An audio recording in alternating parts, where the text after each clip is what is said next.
अप्पी आमची कलेक्टर या आजच्या भागात आपल्याला पाहायला मिळेल की रुपाली अप्पीच्या घरी अर्जुनच्या आणि आर्याच्या साखरपुड्याची पत्रिका घेऊन जाते आणि त्यांना सांगते की आता इथून पुढे तुमचा आणि आमचा विषय कायमचा संपला, तुम्ही आता आमच्यापासून लांब राहा.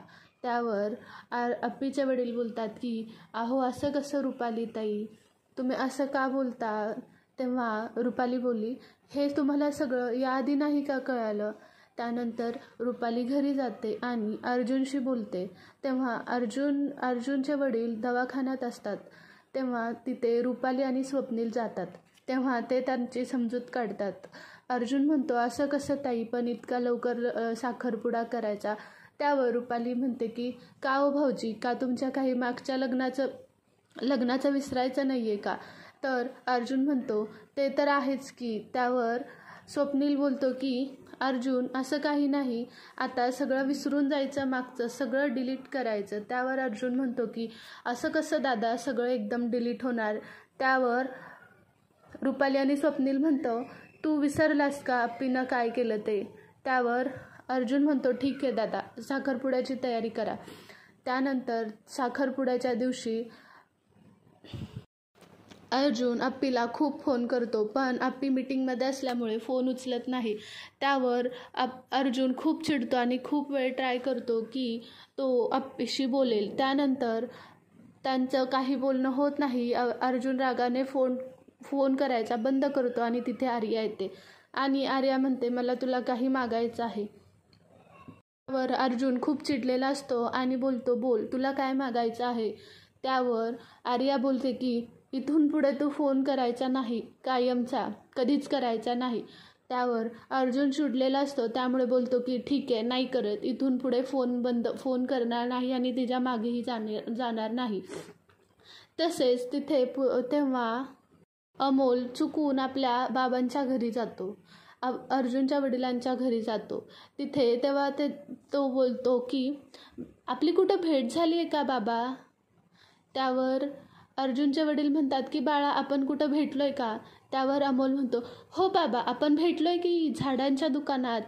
त्यावर अर्जुनचे वडील बोलतात, हो की लगा, आपण भेटलो की. त्यानंतर ते दोघं गप्पा मारतात.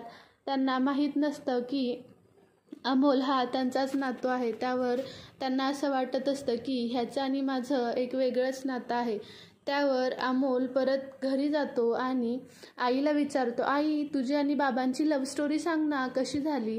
त्यावर अप्पी त्याला स्टोरी सांगायला सुरुवात करते आणि म्हणते की बाळा, तुझ्या आणि माझ्या वडिलांचं असं काही बॉन्डिंग होतं की कितीही झालं तरी आम्हाला कोणीच वेगळं करू शकत नाही आणि आम्ही कायम सोबतच असायचो. त्यावर अमोल म्हणतो, मग आई, आत्ता काय झालं.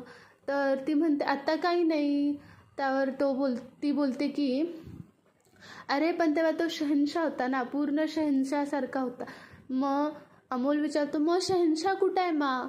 त्यावर अप्पी बोलते, तोच तर ना बाळा, हरवलाय, शहनशाह हरवलाय. त्यावर अमोल बोलतो की मा, आपण कधी बाबांकडे जायचं. त्यावर अप्पी बोलती, बाळा बाबा, जाऊ आपण लवकरच, बघू आपण, तुला मी सांगितलंय ना, हट्ट करायचा नाही. त्यावर अमोल बोलतो, ठीक आहे मा. तर तसेच एकीकडे अर्जुनला सगळं आधीच्या लग्नाचं अप्पीचं आठवत असतंय.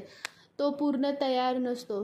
त्यानंतर सरकार आणि आत्या देवाकडे प्रार्थना करत असतात की अर्जुनचे साखरपुडा व्हायला नको. तसेच रुपाली आणि स्वप्नील फार अप्पीवर चिडले असल्यामुळे ते आर्याशी लग्न करण्यासाठी हट्ट करतात. तसंच आर्याचं अर्जुनवर प्रेम असल्यामुळे आर्या लग्नासाठी तयार होते. तिला माहीत असतं की तो अजून अप्पीला कधीच विसरणार नाही, पण ती तिच्या प्रेमासाठी तयार होते व हळूहळू अर्जुनला सगळे त्या अप्पीमधून बाहेर काढण्यासाठी प्रयत्न करतात. पण अर्जुन आणि अप्पी कधीच वेगळे होऊ नयेत. तर तसेच अप्पी आमची कलेक्टरमध्ये आता लवकरच पाहायला मिळेल की अप्पी आणि अमोल अर्जुनच्या साखरपुड्यात पोहोचणार आहेत. हे बघून अर्जुनला खूप मोठा धक्का बसणार आहे किंवा परत असं होऊ शकतं की त्या दोघांचा साखरपुडा कॅन्सल होऊ शकतो.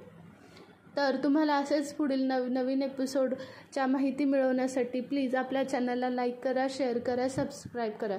Thank you so much.